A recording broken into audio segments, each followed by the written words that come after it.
4 ಗಂಟೆಗಳ ಕಾಲ ರಸ್ತೆಯಲ್ಲೇ ಯುವಕನ ಮೃತದೇಹ ಬಿದ್ದಿದ್ದ ಆಘಾತಕಾರಿ ಘಟನೆ ವರದಿಯಾಗಿದೆ. ನಮ್ಮ ವ್ಯಾಪ್ತಿಗೆ ಬರೋದಿಲ್ಲ ಅಂತ ನುಣುಚಿಕೊಂಡ ಉತ್ತರ ಪ್ರದೇಶ ಮತ್ತು ಮಧ್ಯಪ್ರದೇಶದ ಪೊಲೀಸರು ಯುವಕನ ಮೃತದೇಹವನ್ನ 4 ಗಂಟೆಗಳ ಕಾಲ ರಸ್ತೆಯಲ್ಲೇ ಬಿಟ್ಟುಬಿಟ್ಟಿದ್ದಾರೆ. ಮೃತದೇಹವನ್ನ ಆಸ್ಪತ್ರೆ ತಲುಪಿಸೋಕು ಇದು ನಮ್ಮ ವ್ಯಾಪ್ತಿಗೆ ಬರಲ್ಲ ಅಂತ ಹೇಳೋಕೆ ಪೊಲೀಸರಿಗೆ ಹೇಗ್ ಸಾಧ್ಯವಾಗುತ್ತೆ? ಮೃತದೇಹವನ್ನು ಗೌರವಿಸದ ಈ ಪೊಲೀಸ್ ಅಧಿಕಾರಿಗಳನ್ನ ಪೊಲೀಸರು ಅಂತ ಹೇಗ್ ಕರೆಯೋದು? ಡಬಲ್ ಎಂಜಿನ್ ಅಂತ ಹೇಳ್ಕೊಳ್ಳುವ ಬಿಜೆಪಿ ತನ್ನದೇ ರಾಜ್ಯ ಸರ್ಕಾರವಿರುವ ಈ ಎರಡೂ ರಾಜ್ಯಗಳ ಪೊಲೀಸರ ಕುರಿತು ಏನ್ ಹೇಳುತ್ತೆ? ಇಲ್ಲಿ ಡಬಲ್ ಅಲ್ಲ, ಟ್ರಿಪಲ್ ಎಂಜಿನ್ ಇದ್ದು ಕೂಡ ಯುವಕನ ಮೃತದೇಹವನ್ನ ಆಸ್ಪತ್ರೆಗೆ ತಲುಪಿಸಲಿಲ್ಲ ಯಾಕೆ? ಇದು ನಮ್ಮ ವ್ಯಾಪ್ತಿಗೆ ಬರೋದಿಲ್ಲ ಅಂತ ಉತ್ತರ ಪ್ರದೇಶ ಮತ್ತು ಮಧ್ಯಪ್ರದೇಶ ರಾಜ್ಯಗಳ ಪೊಲೀಸರು ಜವಾಬ್ದಾರಿಯಿಂದ ನುಣುಚಿಕೊಂಡ ಕಾರಣ ಅಪಘಾತದಲ್ಲಿ ಮೃತಪಟ್ಟ ಯುವಕನೋರ್ವನ ಮೃತದೇಹ 4 ಗಂಟೆಗಳಿಗೂ ಹೆಚ್ಚು ಕಾಲ ರಸ್ತೆಯಲ್ಲೇ ಬಿದ್ದುಕೊಂಡಿದ್ದು ಪೊಲೀಸರ ನಡೆಯನ್ನ ಖಂಡಿಸಿ ಸ್ಥಳೀಯರು ಪ್ರತಿಭಟನೆ ನಡೆಸಿದ್ದಾರೆ.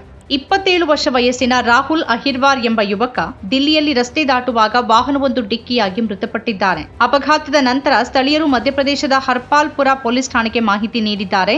ಪೊಲೀಸರು ಸ್ಥಳಕ್ಕಾಗಮಿಸಿ ಇದು ಉತ್ತರ ಪ್ರದೇಶದ ಮಹೋಬಾ ಜಿಲ್ಲೆಯ ಮಹೋಬ್ಕಾಂತ್ ಪೊಲೀಸ್ ಠಾಣೆ ವ್ಯಾಪ್ತಿಗೆ ಬರುತ್ತೆ, ನಮ್ಮ ವ್ಯಾಪ್ತಿಗೆ ಬರೋದಿಲ್ಲ ಅಂತ ಹೇಳಿ ಹೊರಟು ಹೋಗಿದ್ದಾರೆ. ಈ ವೇಳೆ ಸ್ಥಳೀಯರು ಉತ್ತರ ಪ್ರದೇಶ ಪೊಲೀಸ್ ಠಾಣೆಗೆ ಮಾಹಿತಿ ನೀಡಿದ್ದಾರೆ. ಅವರು ಕೂಡ ಜವಾಬ್ದಾರಿಯಿಂದ ನುಣುಚಿಕೊಂಡಿದ್ದು ಇದು ಮಧ್ಯಪ್ರದೇಶ ಪೊಲೀಸರ ವ್ಯಾಪ್ತಿಗೆ ಬರುತ್ತೆ ಅಂತ ಹೇಳಿದ್ದಾರೆ. ಪೊಲೀಸರ ನಡೆಯನ್ನ ಖಂಡಿಸಿದ ಸ್ಥಳೀಯರು ರಸ್ತೆ ತಡೆ ನಡೆಸಿ ಪ್ರತಿಭಟನೆ ನಡೆಸಿದ್ರು. ಕೊನೆಗೆ 4 ಗಂಟೆಗಳ ಬಳಿಕ ಮಧ್ಯಪ್ರದೇಶ ಪೊಲೀಸರು ಬಂದು ಮೃತದೇಹವನ್ನ ಮರಣೋತ್ತರ ಪರೀಕ್ಷೆಗೆ ಕಳಿಸಿದ್ದಾರೆ. ಆ ಬಳಿಕ ಗ್ರಾಮಸ್ಥರು ಪ್ರತಿಭಟನೆಯನ್ನ ಹಿಂತೆಗೆದುಕೊಂಡಿದ್ದಾರೆ. ಘಟನಾ ಸ್ಥಳದಿಂದ ವೈರಲ್ ಆದ ವಿಡಿಯೋಗಳು ಸಂತ್ರಸ್ತನ ಕುಟುಂಬಸ್ಥರು ರಸ್ತೆಯಲ್ಲಿ ಮೃತದೇಹದ ಮುಂದೆ ಅಳ್ತಿರೋದನ್ನ ತೋರಿಸಿದೆ. ಈ ಪ್ರದೇಶ ಮಧ್ಯಪ್ರದೇಶದ ವ್ಯಾಪ್ತಿಗೆ ಬರುತ್ತೆ, ಆದ್ರೆ ಯಾರೂ ಜವಾಬ್ದಾರಿಯನ್ನ ತೆಗೆದುಕೊಳ್ಳೋಕೆ ಸಿದ್ಧರಿಲ್ಲದ ಕಾರಣ ಮೃತದೇಹ ರಸ್ತೆ ಮೇಲೇನೆ ಬಿದ್ದುಕೊಂಡಿತ್ತು. ಮಧ್ಯಪ್ರದೇಶದ ಪೊಲೀಸ್ ಒಬ್ಬರು ನಮ್ಮನ್ನ ನಿಂದಿಸಿದ್ರು ಮತ್ತು ಇದು ಅವರ ವ್ಯಾಪ್ತಿಗೆ ಬರೋದಿಲ್ಲ ಅಂತ ಹೇಳಿದ್ರು.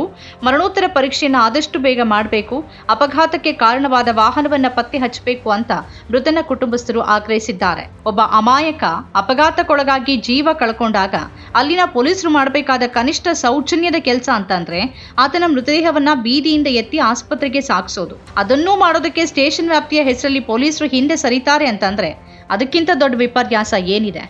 ಸ್ವತಂತ್ರ ಪತ್ರಿಕೋದ್ಯಮ ಇಂದಿನ ತುರ್ತು ಅದನ್ನ ವಾರ್ತಾ ಭಾರತಿ ಮಾಡ್ತಾ ಇದೆ. ನಮ್ಮ ಚಾನೆಲ್ ಅನ್ನ ಸಬ್ಸ್ಕ್ರೈಬ್ ಮಾಡೋದ್ರ ಜೊತೆಗೆ ಬೆಲ್ ಐಕಾನ್ ಒತ್ತಿ ನಮ್ಮನ್ನ ಬೆಂಬಲಿಸಿ. ಹಾಗೆ ನಮ್ಮ ಕಾರ್ಯಕ್ರಮಗಳನ್ನು ಲೈಕ್ ಮಾಡಿ, ಕಮೆಂಟ್ ಮಾಡಿ, ಅದನ್ನು ಬೇರೆಯವರಿಗೂ ಕೂಡ ಶೇರ್ ಮಾಡಿ. ಹೀಗೆ ನೀವು ಮಾಡಿದಾಗ ನಮ್ಮ ಚಾನೆಲ್ ಮತ್ತಷ್ಟು ಜನರಿಗೆ ತಲುಪತ್ತೆ, ಆ ಮೂಲಕ ನಮಗೆ ಸಹಕಾರ ಆಗುತ್ತೆ.